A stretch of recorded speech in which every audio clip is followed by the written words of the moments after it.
મિત્રો, ભારતમાં હજી પણ કેટલાય શિક્ષકોને પૂછવામાં આવે તો શિક્ષણ દિન અને શિક્ષક દિન માટે ગેરસમજ છે.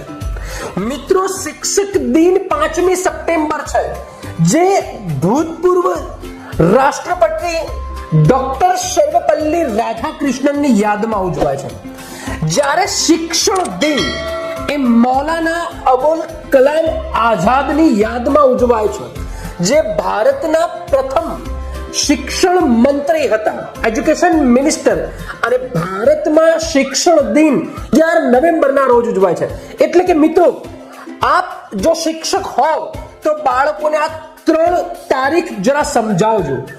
વિશ્વ શિક્ષક દિન 5 ઓક્ટોબર, ભારતમાં શિક્ષક દિન 5 સપ્ટેમ્બર, ભારતમાં શિક્ષણ દિન 11 નવેમ્બર.